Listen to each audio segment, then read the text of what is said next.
Play from start. Okay. And if you're able to give me, I'll just say next slide, please. Slide. Okay, that's fine. So previous slide, please. Thanks. So this is we were fortunate to get 2 European network grants to develop early stage researchers across Europe. And we had over 30 PhD students across the 2 programs, which ran over about 8 years, called Distinct and Induct. You'll see the logos are a bit similar because we started with Induct and we thought we quite like the logo. We'll do something similar for Distinct. And also talk about the InterDem Academy. Some of you may know about the InterDem Academy, which is a training facility for early stage researchers looking at dementia care and related topics. And we have now, I think, nearly 300 researchers from across Europe in 20 countries, and about 40% of them are from the UK. We're kindly sponsored currently by Alzheimer's Netherlands. So we provide a variety of training courses, networking opportunities, and chance to be involved in the InterDem task forces. So you can find that online, the InterDem Academy. Next slide, please. So these were Marie Curie Actions Innovative Training Networks as part of the Horizon 2020 framework, which we used to be part of in the EU before Brexit, but now apparently we can participate again, which is fantastic news, though it took a few years to get it sorted out. Next slide, please. So I'd like to thank all the other universities involved. There's the InterDem Network, Karolinska Institute, Amsterdam, Prague, IDES in Spain, VU in Amsterdam, and also in Belgium, Maastricht. Next slide, please. And we had 15 researchers from all over the world, actually, who came to work with Induct. Next slide, please. And again, for the Distinct program, and you can see, again, a wide variety of researchers from around the world. I'll speak about that in a second. Next slide, please. So we also had an international advisory board led by Maurice Mulvenner from Northern Ireland. I also had Steve Zarrett, a very famous researcher in dementia care, Christina Bottella from Italy, and Joanna Rabuska from Poland. Next slide, please. So why did we do the project? Well, 80% of households now with 1 or more adults over 65 have an internet connection in the UK, and internet use in the over 75s doubled to 54% from 2013 to 2020. And it's the best source of information for people with dementia and the family carers. And COVID-19 actually accelerated the use of technology amongst older people and people of all ages, really. And you can see we've got this fantastic conference online. And and we can present now from all over the world in conferences without thinking twice about it. So, but there are concerns also for people who aren't able to access technology, or people have difficulties with this. And the InterDem Technology Task Force highlighted the need for high quality studies on usability, effectiveness, and cost effectiveness, and to involve people with dementia at an early stage. Next slide, please. So technology may help to maintain independence and autonomy, may provide a source of leisure and social activities and contact. But there's been a poor understanding of how people with dementia use technology in their lives. There was a recent study looking at how people with dementia used Facebook and the kind of support they needed by Catherine Talbot. And sometimes new applications can be designed without actually having a good idea of people's needs and preferences. And as you know, if people don't like it, they won't use it. And of course, one of the things that we're very fond of in the UK is gadgets. And so there's a great drive to develop special gadgets for people with dementia and special things. But actually, quite often what we find is they want to use the technology they already have, like an iPhone or other smartphone, and just use it, adapt it to use for themselves, rather than have an array of sophisticated gadgets that they're supposed to be fond of. Next slide, please. So there are concerns also about how people use dementia. Older people complained that when they had an emergency pendant to press for if they have a fall or something like that, having to wear the pendant was stigmatizing. Often the pendant looked ugly. On the other hand, people might be prepared to wear an Apple Watch, and then they wear the watch. It does a whole range of things, and that shows that they're kind of modern and up to date, and actually can work better than a pendant. And so actually you're looking for things that help to improve empowerment. And we had one app that we developed, which people said reminded them of homework. Now, when you think of homework, you think of, well, homework's not something that you necessarily want to do. It seems like work, and it's like you're going to get marked on it as well. So how can we design apps that people actually want to use that are also useful? There's some issues around safety and surveillance for remote monitoring. Video cameras, for example, are very intrusive. And what one of our PhD candidates found was that actually the same marketing is used for video cameras, security cameras for monitoring prisoners or monitoring pets as used for older people with dementia. So actually it can be very stigmatizing and very intrusive, you know, because imagine you wouldn't want video cameras all over your house watching everything. On the other hand, you can have things like you know, bed monitors or heat sensors or things like that. There can be a range of other things that are much less intrusive. There's issues around security, for example, if people have to use PIN numbers to get cash out of the bank. The difficulty there can be obviously that perhaps they can't remember their PIN number, maybe they've forgotten how to use it. Does that mean they have to ask somebody to help them put their PIN number in and get the money out? In which case, actually, that can be quite risky. Also, there's been work looking at robots to assist people, or pets or dolls, for example. And what one of our researchers found was actually if people were going to have a robotic pet, for example, they wanted a pet that was like a normal pet. They didn't, because you wouldn't go to the pet shop and buy a seal and bring a seal home and say, hey, look what we've got. So they were kind of interested in like dog and cat type robots, and they saw them more as a doll than an actual pet. There's also the idea of brain training and successful aging. So the question to some extent is, what is successful aging, and does that mean that if you have problems, you've aged unsuccessfully? It sounds like a failure, doesn't it? So, so the idea of brain training, on the one hand, it's meant to sound like it's empowering for people to help look after their own brain health. On the other hand, there's the stigma of perhaps if you're not doing it, you know, are you neglecting, you know, what you should be doing, and are you partly to blame if your brain health isn't quite what it should be?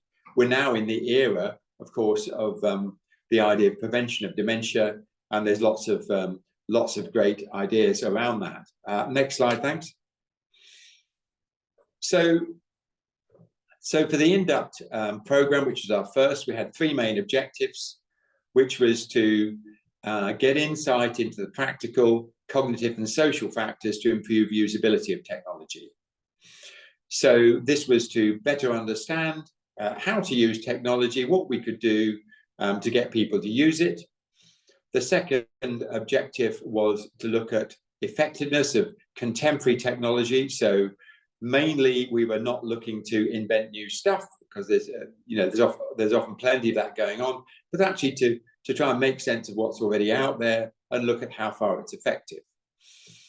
There was a large study we were involved in, following up of a review paper of the 10 best types of technology available for people with dementia, and we followed it up 5 years later and found that very few of them had actually got into practice in any sense or shape or form. And of course, one of the things about technology is it is changing really quickly. And so what is what's modern and evaluated today in a couple of years might be outdated. And then looking at some of the facilitators and barriers to implementation of technology in dementia care. In one of our training workshops, we worked with a technology company, and they were interested in our ESRs, looking at different ways to introduce music into care homes. You know, what kinds of things, what different opportunities do you have to improve the use of music in care homes? Next slide, please. So we had 3 areas of technology in Induct. Technology to support everyday life. You can see some of the things there, like obviously clocks and access to funding and things like that.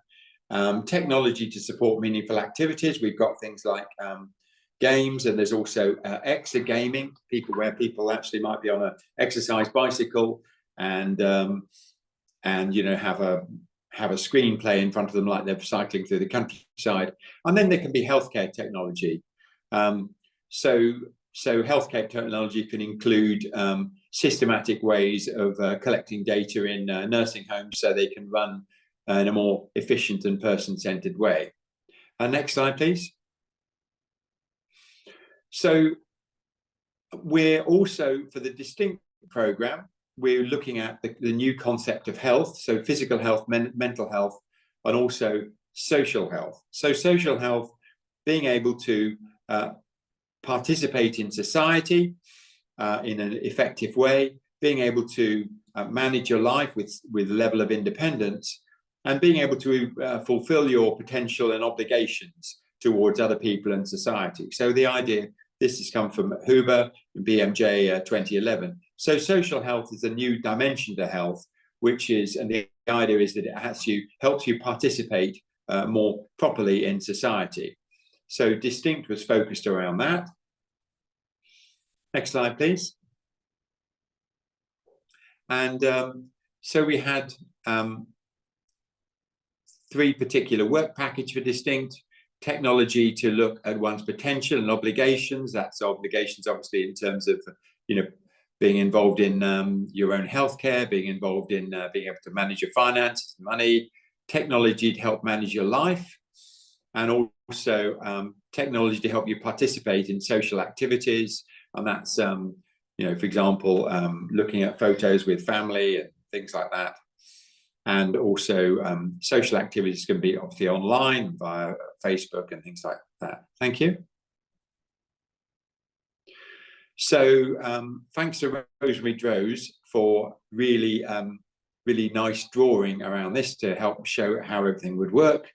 So we had the overall, we had the Management and Coordination Centre led by Nottingham, and I was the lead for that. We had the training aspects. Now, when I was applying for the research grants, particularly with Franz Verheij and Rosemary Droz, what was very clear is that I was trying to think of what was the rationale behind this from the EU's point of view. And I thought, well, the EU is about prosperity. Prosperity is about trade. And part of trade is knowledge exchange. So knowledge exchange is actually being able to move across borders and work in different areas and exchange expertise. And so the overall objective, I think, of the Marie Curie network is to be able to train people that Europe needed in terms of people they wanted to hire. So as you probably know, only around 30% of people with PhDs actually go on to have a career in academia, but they're often very much in demand in the business sector, in the charity sector, and a whole range of other areas. So we were concentrating on giving people a fantastic training program, working with the Interdem Academy, which Franz Verheij, who led the training program, also leads. And this included we had Induct schools, we had secondments with industry and health and social care. We had work with Alzheimer Europe in particular. So it's it was very much a European perspective rather than just looking at our own island, if you like. So you can see we had the different type aspects of technology, and the ESRs had cross-cutting themes, working across the different practical factors, the effectiveness, and how to implement things in everyday life. And this contributed to the development of guidelines, which I'll talk about at the end, because this is one of the main products of our work. Next slide, please. So this is, some of you may be familiar with this. This is a logic model showing how you work from some of the issues to the pathways to benefit. So if we look at the threats to social health in dementia, we've got a number of people with dementia is increasing greatly. Society is often not inclusive. There's limited support for care services, lack of meaningful activities in company, and isolation, leading to reduced quality of life, possibly a risk of crises, and a risk to mortality. So if we look at the social factors influencing social health, there's the personal factors in relation to mental well-being, self-efficacy, acceptance of care needs. There's also issues around feelings of acceptance and security. There's disease-related in terms of cognitive problems, comorbidity and communication problems related to dementia. There's also social issues, the social network, stigma, how far communities can support and cope with things. And then there's the physical environment in terms of what technology might be useful, the financial constraints, etc. So these are the factors influencing social health. So we wanted to help to support technology promoting social health. So things that are easy to use, effective, and can be implemented. And this is to enable people with dementia in the 3 domains of social health, which I've mentioned, fulfilling their obligations, managing their life, and participating in activities. So we were looking at the process measures, and we wanted things to be experienced as user-friendly and person-centered. We wanted things to be effective, so people would feel more in control, less stigmatized, potentially have an improved mood and a better social network. And we wanted to look at ways to implement things. And people might be familiar with the RE-AIM framework for implementation, reach, adoption, implementation, and maintenance of technology. So it's so RE-AIM is quite a good model for that. And there's also E for effectiveness. So the idea is the behavioral outcomes, you have more social societal activities, better management of people's own care and independence, and also increased participation. So the long-term outcomes, hopefully, is a more inclusive society, improved quality of life and better social health, and decreasing health costs due to better self-management and fewer crises. So that's meant to be one picture showing how it all works. Next slide, please. Now, if we take some examples of what we can do. So Simone Fielding was looking at social robots in dementia care in nursing homes. So this was meant to help to reduce the lack of meaningful activities and a sense of, I guess, companionship and friendliness. It was meant to also perhaps act as a way of, a conversation point to improve their social network and reduce stigma. Participate in meaningful activities, and people found it quite user-friendly and person-centered, and this could lead to better social health of people with dementia. So that's one mechanism. Next slide, please. And then Golnaz Atefi was looking at acceptance and commitment therapy for informal caregivers of people with dementia, and this is an IT-based solution for this. So there's a need for more support. There's a need to promote people there's a need to promote caregivers' sense of mental well-being and mastery. I just see a question: do I think technology can improve cognition? Yes, it just came up on my screen. Physical environment enabling and access to technology, and the idea is hopefully that this ACT will help people participate in activities which are meaningful, manage their own life, and feel more in control with an improved mood. So this should give family carers better quality of life, and if the care is in a better place, that can help the quality of life for the person with dementia. Next slide, thanks. And then Josephine Tan was involved in developing and evaluating a digital photo activity. So again, there's meaningful activities, there's a social network, there's more promotion of meaningful activities, and should be improved quality of life. Next slide, please. And then this is a more detailed perspective of that, promoting the interaction and the relationship between residents and family carers.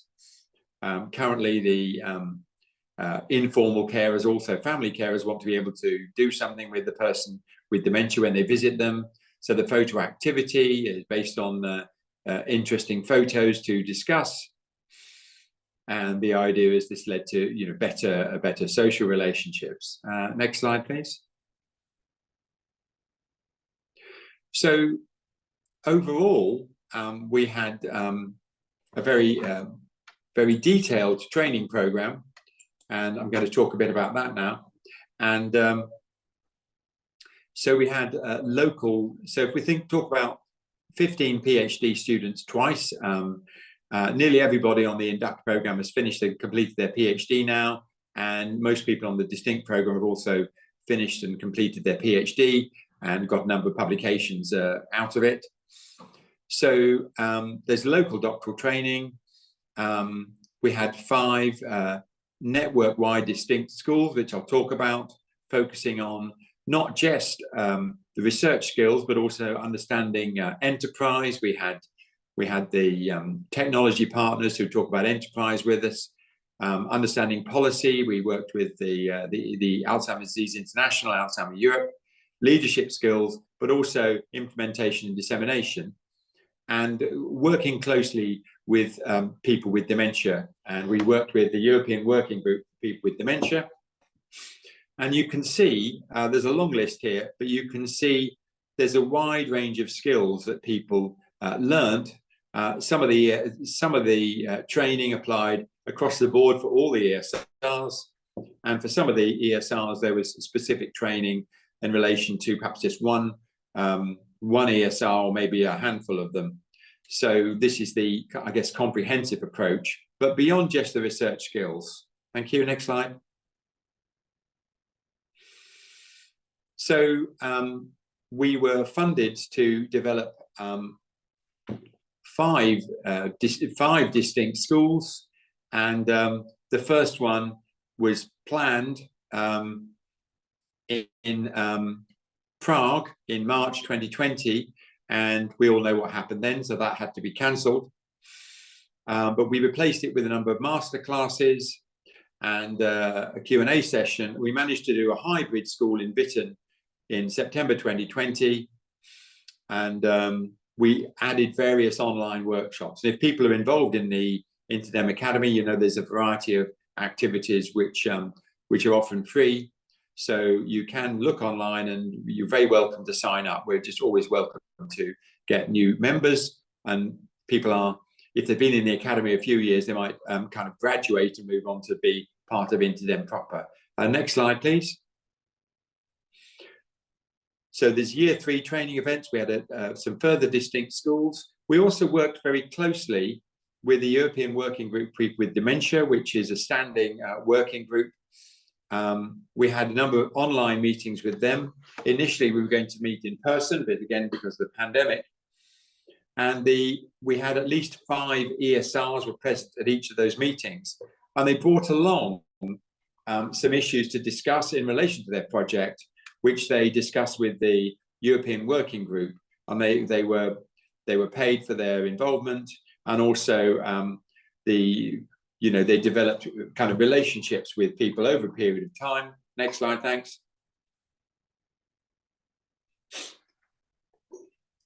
So our third dementia school, Distinct School, was fully online, led from the Maastricht Academy, and you can see that there's a lot of poster presentations, and it's hard to do a full week school online, but we did as best we can.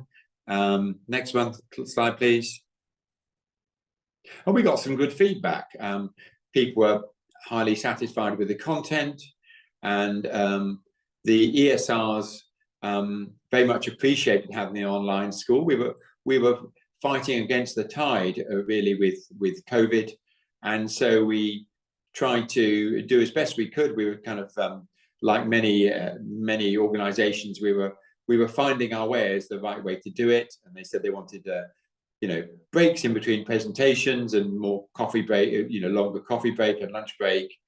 And we did some networking online facilities. So we'd have perhaps a research workshop led by a senior academic, and then you can break those up sometimes into smaller groups where you're giving a kind of mentoring and advice sessions.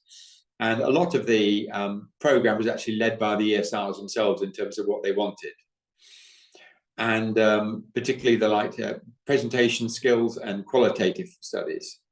Next slide, please.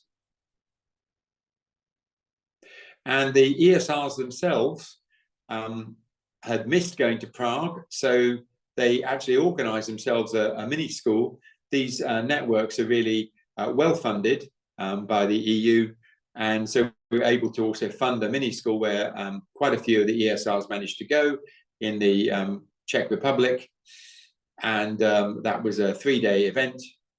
Next slide, please. And particularly people valued being able to go to the robotics lab, and they finally managed to meet the other distinct ESRs in person and visit, like I said, the robotics lab, and they did a hackathon on how technology can promote social health in times of crisis, such as COVID-19. Thank you. Next slide. So we had a hybrid school in Nottingham, partly online, partly in person, and nearly all the ESRs actually managed to make that school. We had somebody who, one of the researchers actually went back to Trinidad at the beginning of the pandemic and actually had great difficulties being able to get back. Those were very difficult times for everybody, and knowing exactly what was going to happen and what things would be like in 2 or 3 months. There's Franz Verheij standing up with the looking at the multifactorial process of Alzheimer's, and there's we have in the front of the council house in Nottingham we have 2 lions. So that's the left line where people usually meet, and here we are. Next slide, please. Thank you.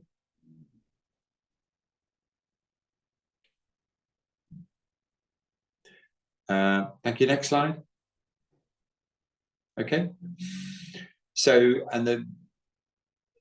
thankfully, everything went very well. Everything was highly appreciated, and we got really good feedback. 8s, 9s, and 10s out of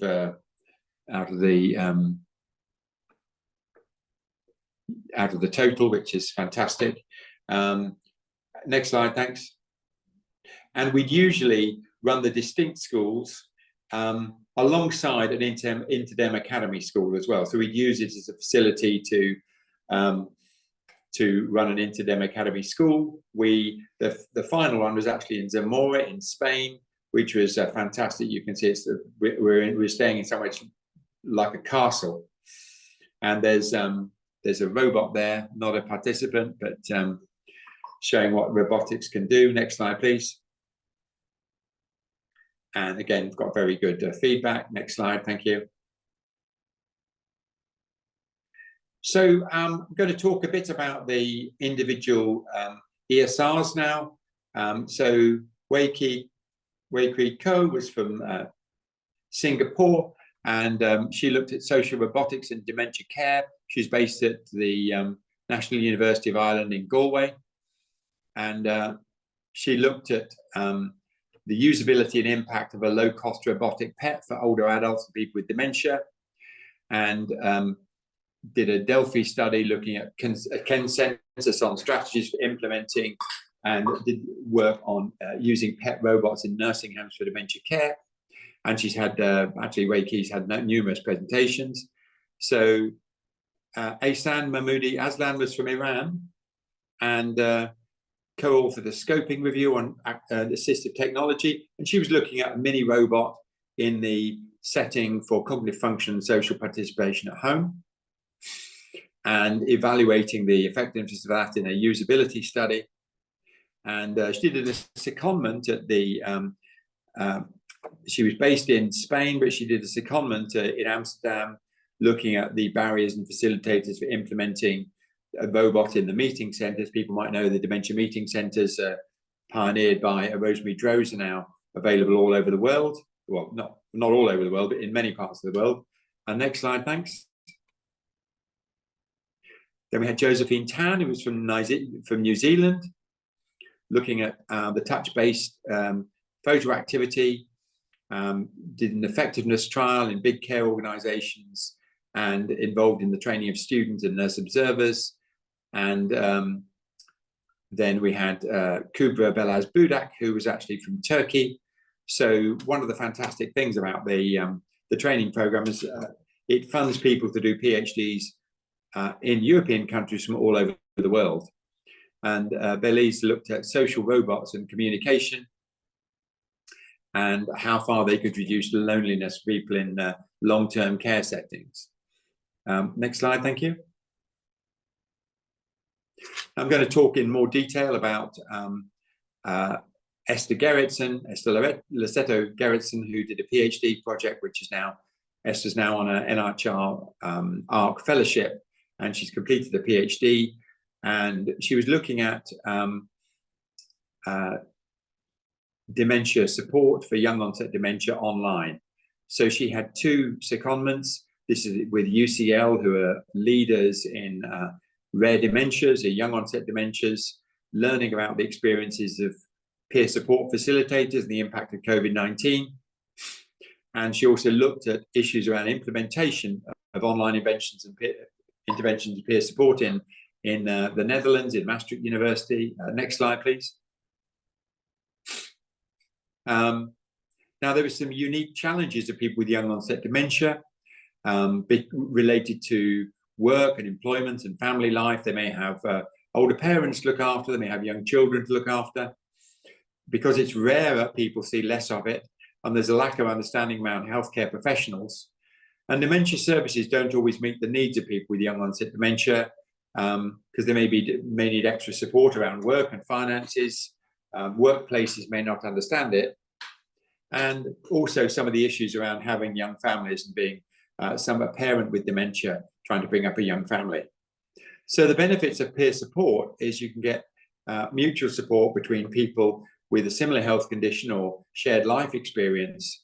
And this includes information, but it also includes social and emotional support by other people who've been down the similar road, so they can share hints and tips on coping with dementia in everyday life. Next slide, please. So because it's relatively rare, it's actually harder for people with young onset dementia to meet other people in their local area. And of course, during the pandemic, it was obviously very difficult to meet up as well. And there may be other issues such as disabilities, which make travel very difficult. So the services were often spread out or in academic centres, and it varied widely across the UK. So online peer support took various aspects. It could include WhatsApp groups, Facebook pages, but it could also include things like Zoom and Teams-based discussions. So there's a wide range of modes of communication, and there's very little research into how people with young onset dementia or dementia in general experience online peer support. And many groups that were meeting in person moved online because they had to. Thank you. Next slide. So we were looking at identifying the barriers and facilitators to online peer support,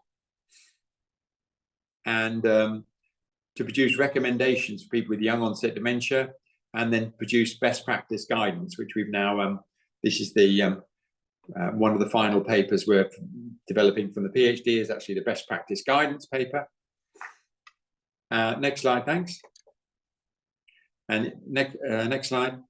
Oh, so the project overview, stakeholder consultations with people with young onset dementia and professionals.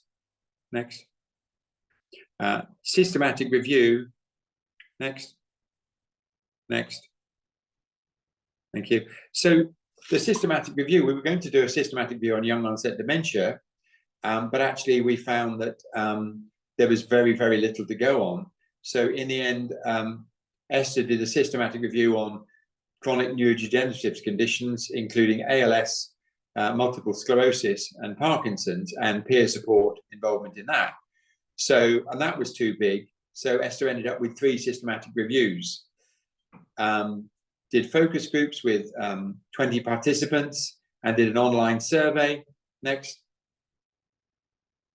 And interviews. So the focus groups were to understand how online peer support worked. We did an online survey to see if people would be prepared to use peer support if they weren't using it, and looking at maybe some of the barriers or some of the misgivings about using online peer support. And the interviews were to develop a better understanding of how to set up and run online peer support groups. Next slide.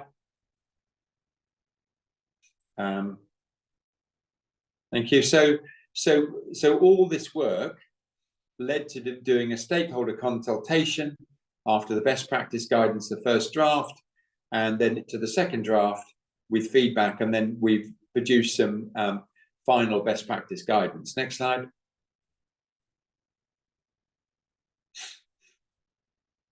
So this includes guidance for people with young onset dementia in terms of what online peer support entails, and how they can help, what the different options for it that there are, and hints and tips how to cope with technology.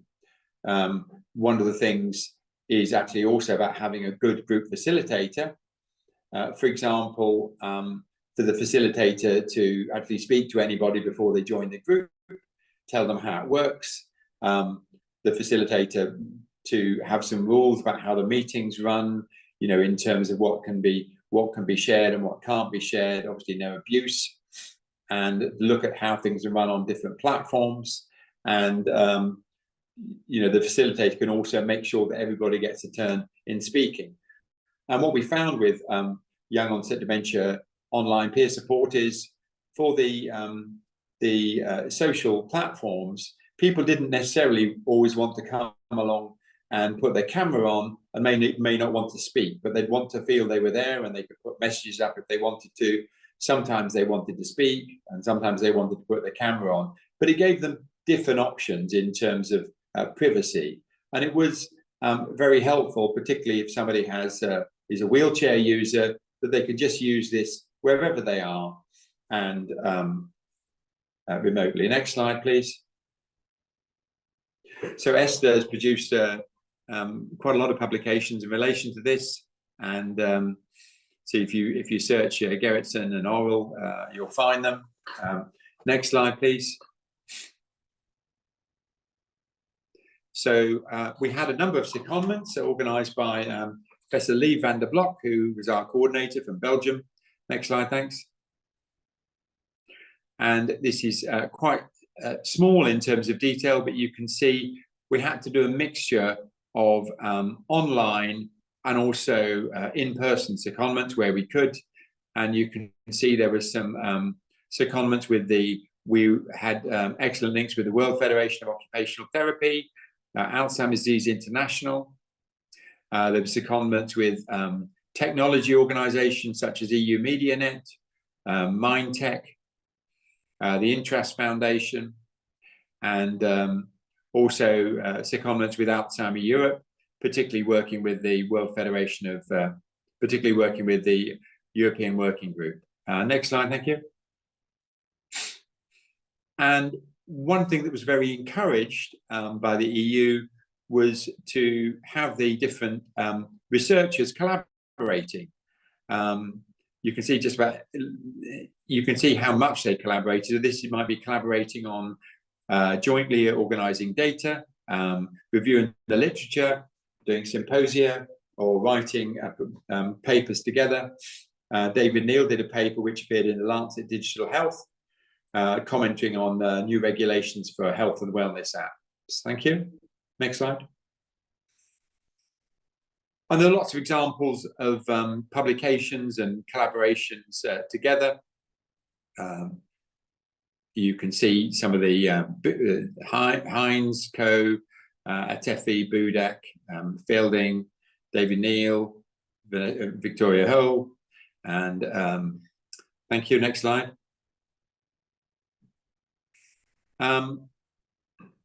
So we had quite a number of meetings with the European Working Group for people with dementia. Obviously, you can imagine this is during the period of COVID. So the online, being able to meet people online was excellent. And so we talked to the European Working Group people with dementia and how to prepare for these interviews and how to run them. And so what they wanted the themes and the questions in advance and checked by Alzheimer Europe. The session itself was moderated by the ESRs. There was usually 5 ESRs in each session. And we had the support of Alzheimer Europe. So, so this was a great lesson for us in how to work with people with dementia remotely, what their preferences were, and how, in a sense, to get the best value out of them. The sessions were an hour and a half long, so it's not too long, and enable people to not be too fatigued by the sessions. Next slide, thank you. It was very useful to have support from Alzheimer Europe during the session, and most people were comfortable using Zoom, and people wanted to share. They wanted to volunteer their views, and there was a sense that people could have natural conversations. Thank you. Next slide. People wanted more time to ask questions, and the ESRs learned that actually they could have done better with just making their questions clearer in advance, and sometimes breaking up the complex questions into several simpler ones. And there was a need to actively moderate the session to make sure everybody got a chance to speak. Thank you. Next slide. And apart from a lot of publications, we were highlighted as the most influential tweeter of the Alzheimer's Europe conference. This is Esther and Josephine were our reps for that. And we also had a distinct symposium focusing on social health and technologies. We've had quite a few symposiums.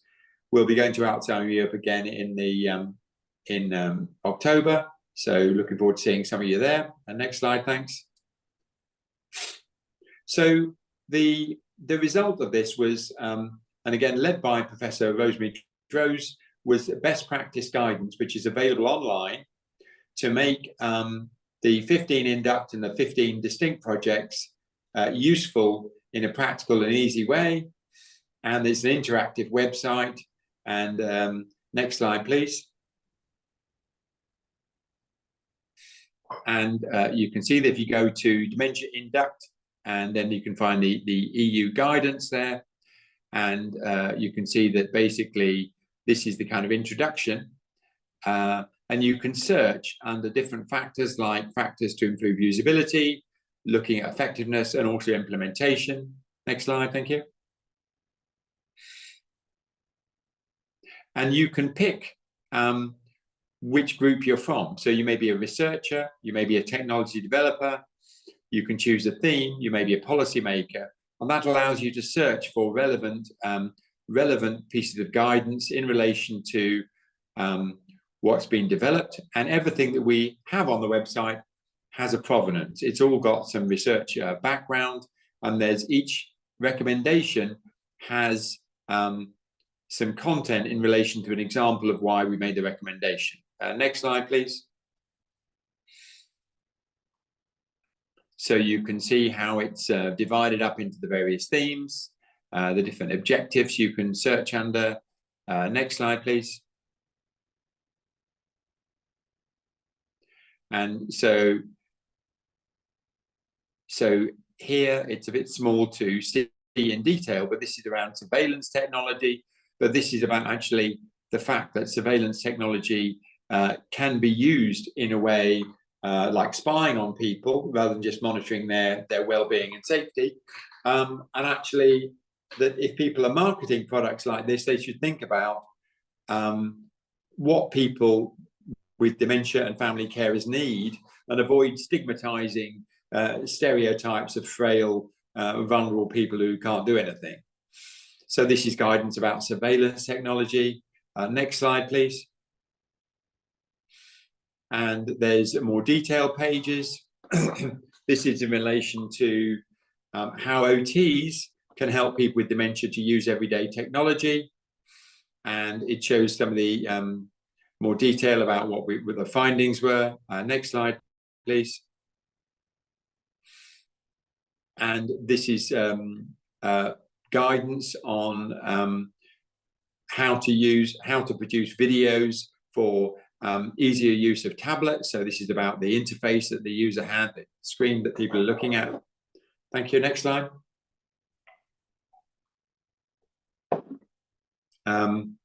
Here's an example from exergaming. So exergaming is typically done in a care home, might be an exercise bike with, say, a video to give them a sense that they're riding along an interesting scene. But one of the things they found was actually that you needed more than one person trained and responsible for how to use it in order to make sure it's implemented successfully. If you just have one person who can use it, when they're off, probably it won't get used. If they go on sick or they're on holiday, won't get used then. So you need, two or more people who are both committed to supporting people with the technology. And exergaming can be a great way for people to get exercise, keep fit, and have fun. Thank you. Next slide. So the best practice guidance are scientifically relevant, they're clinically relevant, and they're relevant to society. We want to contribute to a more dementia-friendly society and have better social inclusion. Thank you. Next slide. So thank you very much for listening. I'm happy to take some questions. And again, that's the guidance that we've got online. You're welcome to look at it. I'm sure Rosemary would be happy to have comments. And thank you for listening today. And I think we've got 10 minutes left for questions and points.